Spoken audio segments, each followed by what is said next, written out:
حي على الصلاة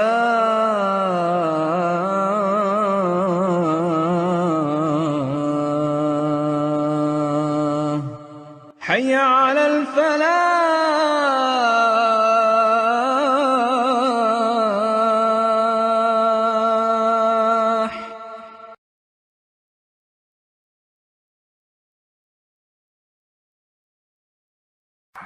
نحمده ونصلي على رسوله الكريم. أعوذ بالله من الشيطان الرجيم. بسم الله الرحمن الرحيم.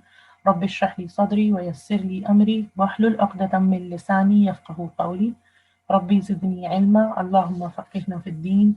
اللهم فقهنا في الدين. اللهم فقهنا في الدين. ربي اجعلني مقيم الصلاة ومن ذريتي ربنا وتقبل دعاء. ربنا اغفر لي ولوالدي وللمؤمنين يوم يقوم الحساب. Assalamu alaikum wa rahmatullahi wa barakatuhu.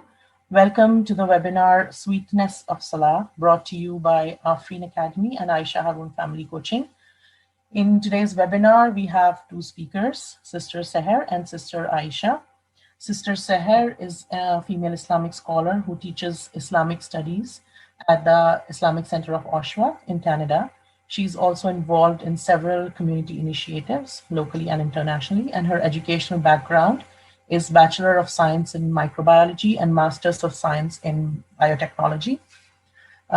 Sister Aisha is a family coach who's absolutely driven to work with people who want to better themselves in their religion and self-development, and she is working on herself as well. She is a servant of Allah subhanahu wa ta'ala like all of us, and she's trying to learn and teach on the way.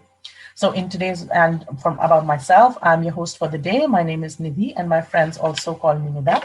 You can know more about me from the website, freenacademy.com, and about Aisha Harun on the website, aishaharun.com. Okay, so coming to today's topic, sweetness of Salah. All of us experienced several flavors, like different flavors of food, flavors of play, flavors of spending money, laughter, love. All these flavors of all these things in this world, they have a certain pleasure, right? We have true faith has a certain pleasure too, but the pleasure of true faith, Iman, is different from the pleasure of anything else in this world, absolutely anything else. And those who have tasted it, they say it is sweeter than honey, but in reality, it is incomparable to anything that we know. Why is that?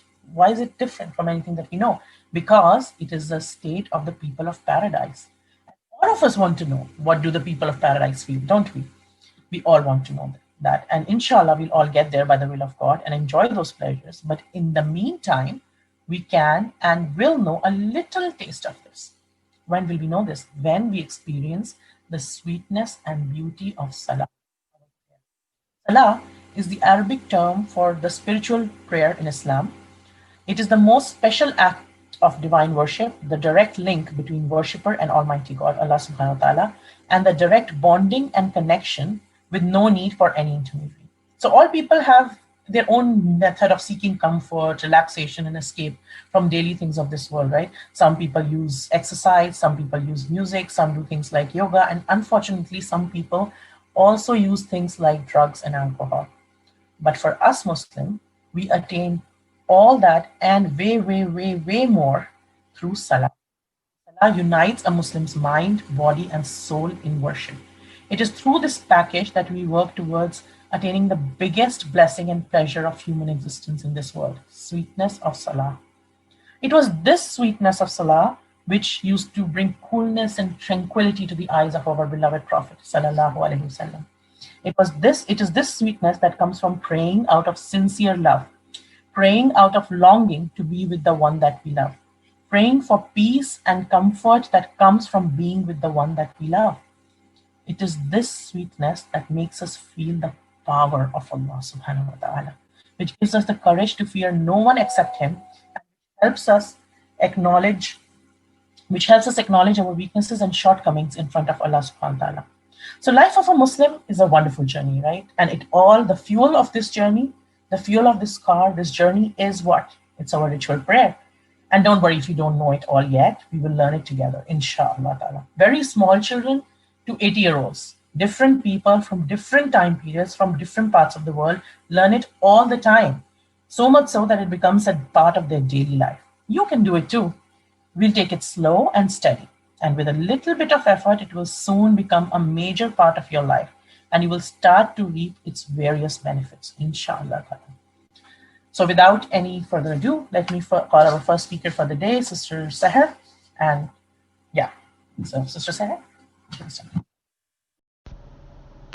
Assalamu alaikum wa rahmatullahi wa barakatuhu. Jazakallahu khair, Sister Nida.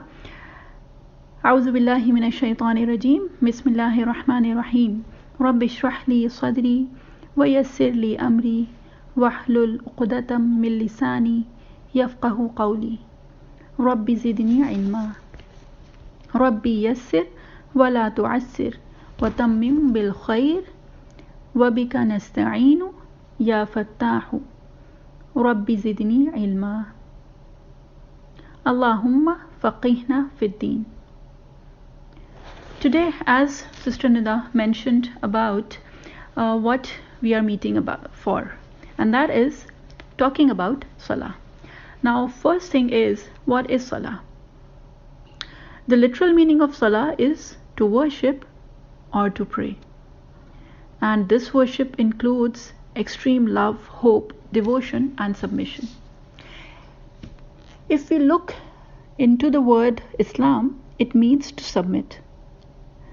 And Salah is one of the manifestations of that submission.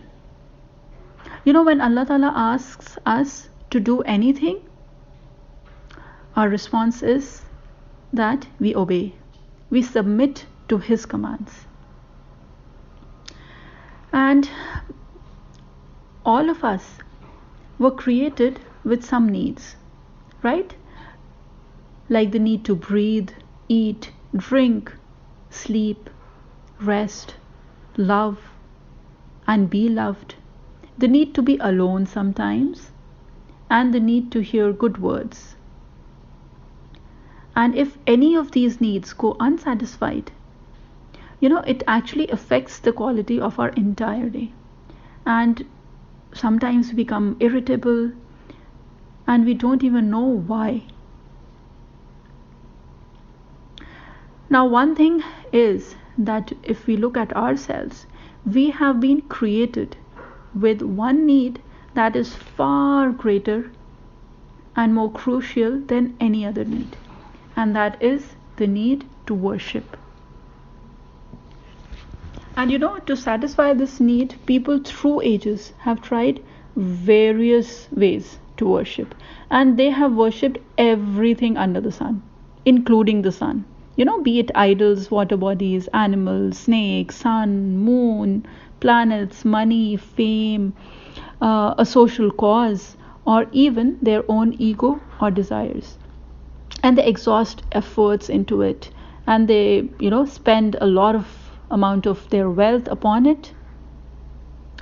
Yes, indeed, we need, we have that need to worship, and it is a very big need that has been put into us. Now, one thing is that nothing can satisfy that need of ours like worshipping the one true God, and it is through Salah that we fulfill that satisfaction of ours. The physical needs that we have about eating, drinking, sleeping, taking rest, and everything, apart from our physical aspect, we have a spiritual aspect of ours as well, and that is pertaining to our soul. Our soul has come from the heavens, created by Allah, and it longs to be with Allah. It is going back, inshallah, at some time or the other. It is going back to the heavens. It will go back to Allah. And to fulfill that spiritual need of ours, that to fulfill that, the craving, the need of the soul, as it is said, food for the soul, it is through the remembrance of Allah.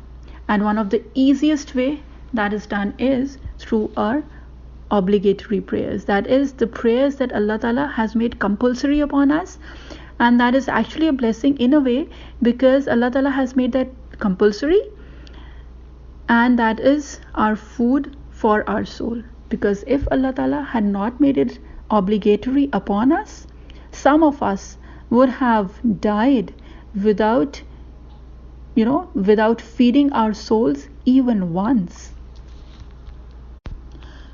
So this prayer of ours is actually a means of tuning out of everything else to talk to Allah, or to beg and ask Him for help.